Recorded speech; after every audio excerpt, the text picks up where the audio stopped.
Hey everyone, welcome to Ravenscraft Magic. This is another Goddesses of the Norse series, Sigyn, the goddess and the wife of Loki.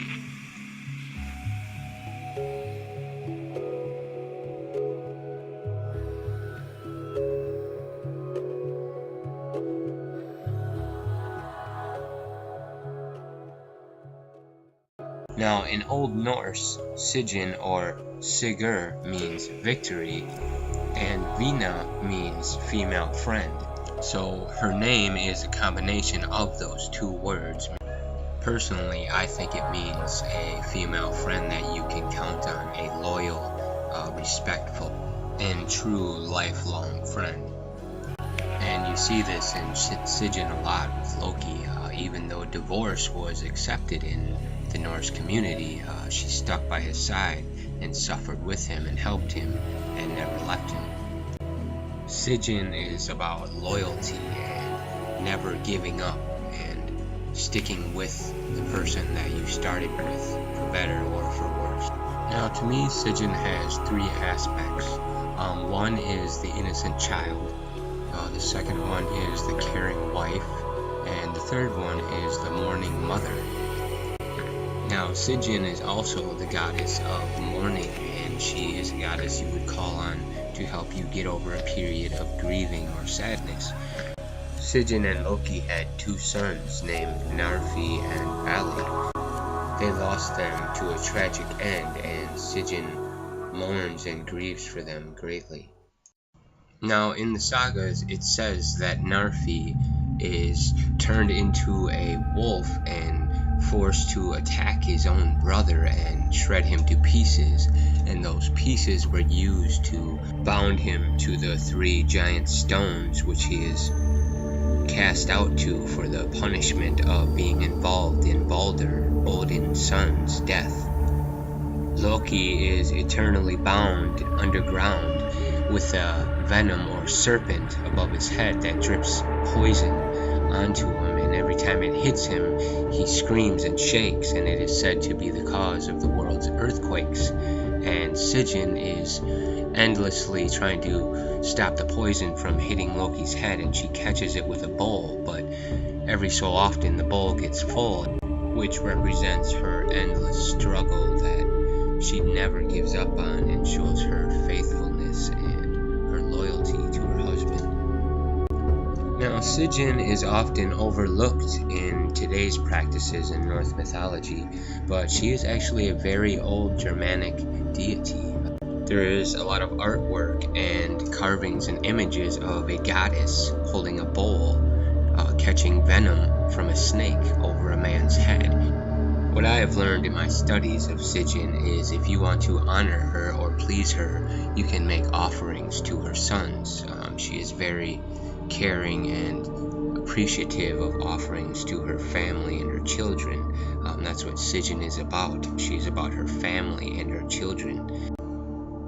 The two main aspects or representations of Sigyn are the innocent child and the caring mother or wife.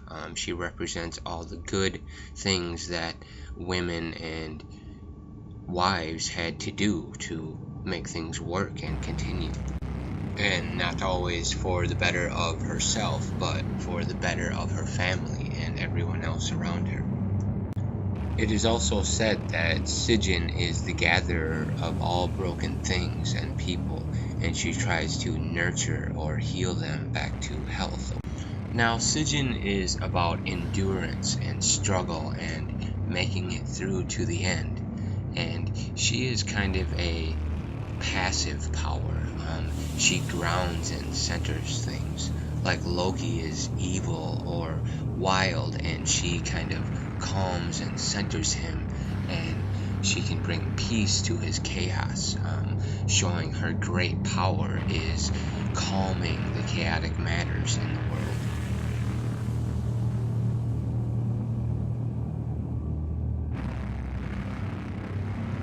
Sigyn provides a type of haven where they can be at peace and escape from the outer world.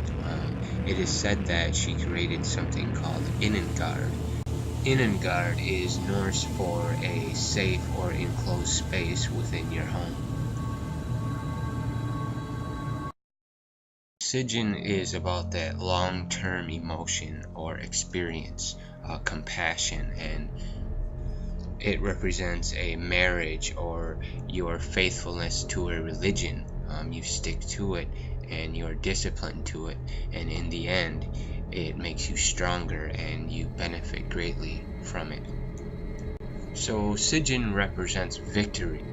She is the triumph at the end of a long-term struggle. She chooses to endure her problems and pain and stick with it to the end. Sigyn is the representation of the heart.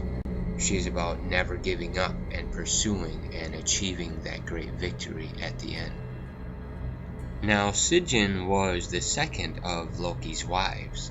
He had a first wife named Angrboda. Now, Angrboda is said to be a giantess, meaning she is from the race of the giants, and she is sometimes called Mother of the Monsters.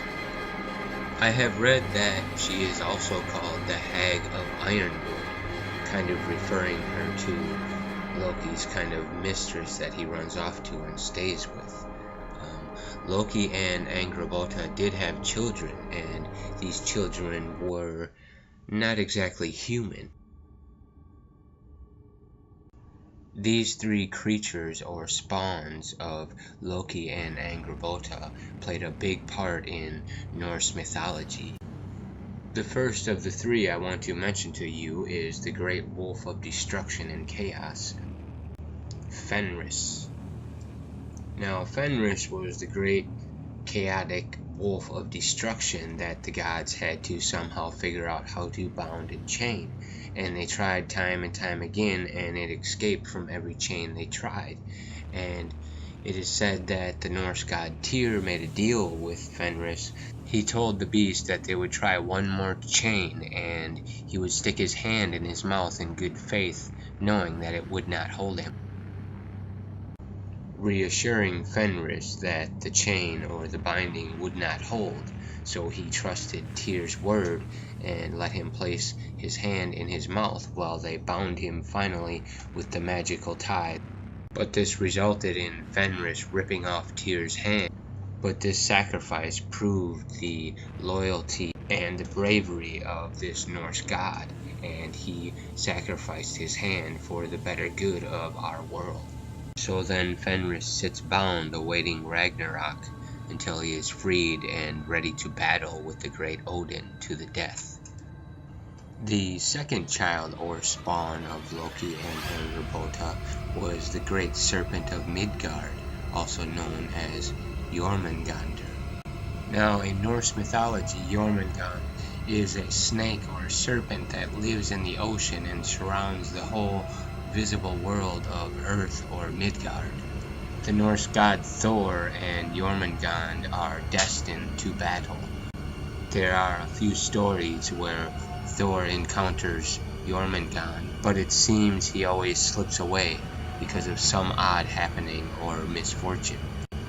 The great serpent represents man's greed and devouring of itself, devouring all the resources and everything until there's absolutely nothing left, and it ends up devouring its own.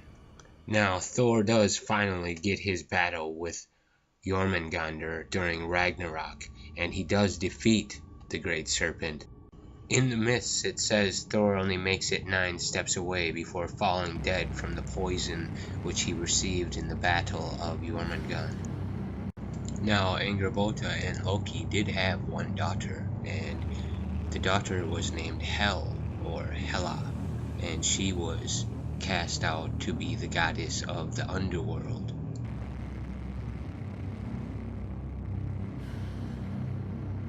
Hel was cast into the realm of Niflheim, and it is here where the souls of the old-aged and the people that die of sickness end up.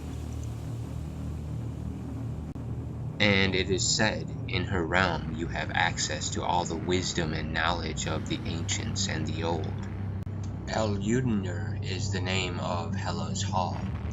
Now, in the Eddas, there's a very metaphorical explanation of her hall, and it is said that she owns a table which she called famine, and her knife is called starvation.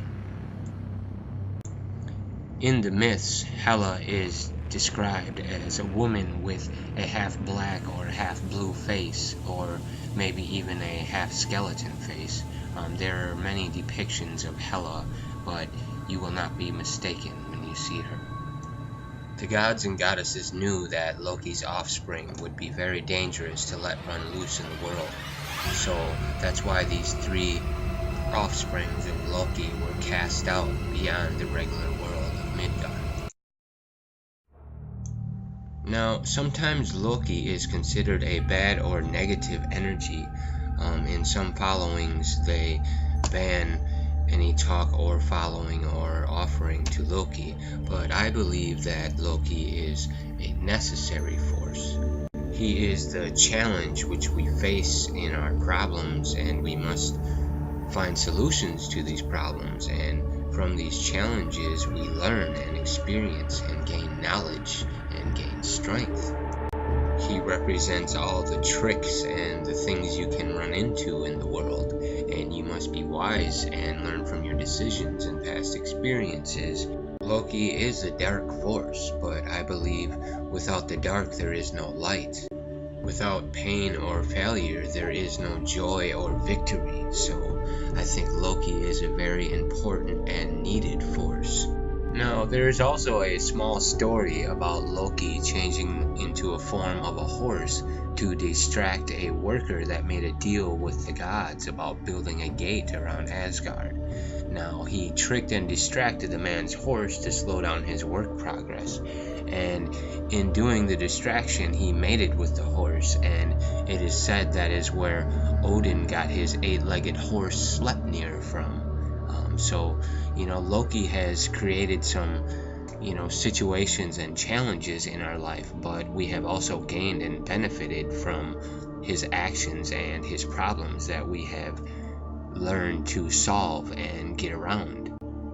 There is many stories in the Eddas, and I encourage you to do some research and reading, because there is more about how Loki inspired and created some of the major important weapons in Norse mythology as well. I will go more in depth with these stories and information later on in Loki's own God episode. So this is a little information that I know about Sigyn and Loki, and I hope I shared with you something you may not have known before, and possibly inspired you to do some further research into this subject. Sigyn and Loki and Angrboda are very complicated deities, and I encourage you to learn more about them.